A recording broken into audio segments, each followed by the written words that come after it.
just explain to Ingemar and Karen and Sam, who are visitors to us here, and that we're really honoured to have them here. This actually Santa Fe group started out of Australia Day picnic that we have with the famous picnic people, many of whom are here. And Tom, who's probably the hub of this network that keeps us all together, was getting this book back from Jan, who's sitting next to her, and Jan said, oh, I really enjoyed reading it. Here it is. Tom said, no, I want to give this to Eddie.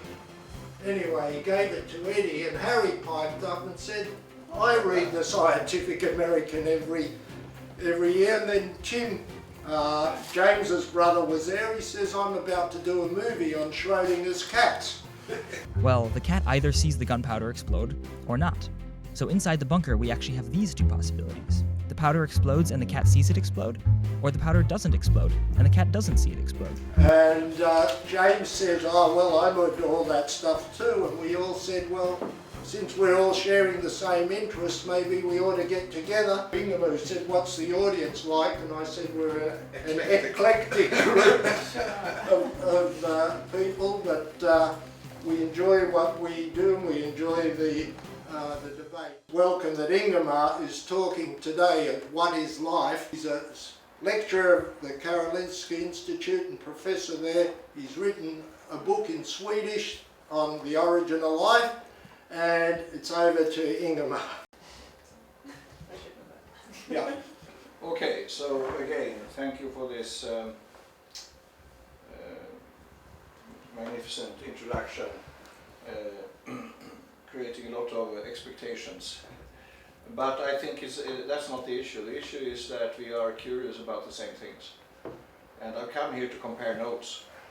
I think it was time. I don't know how long ago your group has been meeting. Probably 13 years. About the Swedish Santa Fe version of What is Life, its origin and complexity. And Eddie asked me to speak for 30 minutes, and I tried, but I'm not going to be able to restrict myself to 30 minutes. Of course, science should be about what we do not know, but one tends to forget it, and I think it's very important to emphasize this to young people, that it should be about what we do not know.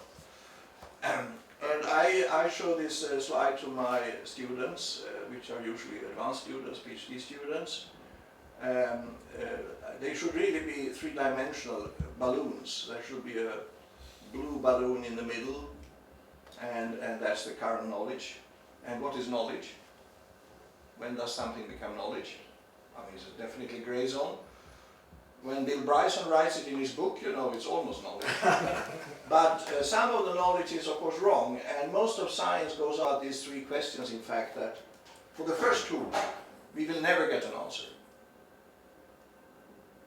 We will never understand the origin of the universe. We will never understand what is life. And why? Because we cannot validate our theories, because we were not there. So we can have, it makes it all very exciting. And you mentioned Schrödinger already, and this is the pocket edition of his book, What is Life, in 1944, which was seminal, as you know. It sparked off Jim Watson, Wilkins, and Crick to find the structure of DNA. Well, you have to read it and discuss it. It's an excellent book. So outline of my next 5 minutes, and then I have to stop after 30 minutes, is like this. I already talked about the nature of big questions. I will now say a little bit of implications of this for science and society, talk about fundamentals of life, origin of life, complex systems, which leads me into networks, 2 comments on life in the universe, and then wrap up, and my hobby. But I want to start this next section here by saying that, by emphasizing how subjective our work in this area is, because our measuring instruments are, of course, not objective. Eyes, taste, ear, nose, sensitivity, blah blah. They were evolved for, as we all know, for survival at low speed on the surface of Earth with gravitation, and for survival. But still, you know, it's not the final version. So who cares about what is life? Could there be other forms of life? We would like to know that. Could we even make life? And I think we are on the verge of creating living creatures. Artificial life, of course, artificial intelligence. And from the existential point of view, there is of course an enormous interest in astronomy and other forms of life in the universe. And of course it has with our societies to do what is life. Science versus religion. That is a tickling thing. And of course various forms of life could be fantastic tools made from bioengineering, etc. It's the best nano, a cell is the best nano creature one can imagine, I think. So comes the next point. Do we have theory, network theory? They are very recent tools, and we don't know if they are sort of by accident just these tools, and maybe there are other ways of looking at it. So mathematics, as I said, have not done a job.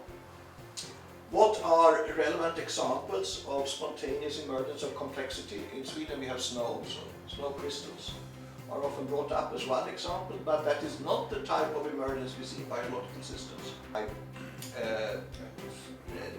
behavioral neighbors, yeah, and certain rules.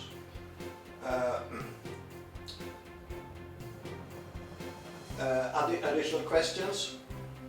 So important to know that there is no definition. So maybe I can stop this part and if you want to discuss, or I can finish, but then I have another 2 sections to go on with. Yeah. By showing this slide, which I always show to my lay audiences, namely a picture of a cell. It always works very well because you don't see the cell. Here is a cell. Natural size. And beyond our measuring instruments of our senses, and can probe into this invisible world. A human cell probably contains something like 150 million large molecules, and it usually works rather well. And it's actually also very collaborative with other cells of our bodies. And we can go into that one, and we now can read all at least one part of information, namely that which is coded in the genes. We can read it very easily today. As one example, we can follow chemical reactions inside the cell. We can actually study single cells today. So it's an amazing word, and the word that comes up is exactly 99% unknown. There's a complexity there which even, I mean, financial markets or even city authorities of Sydney are not close to that complexity, and it's invisible to the eye. Well, let's take a little break. Let me finish my beer and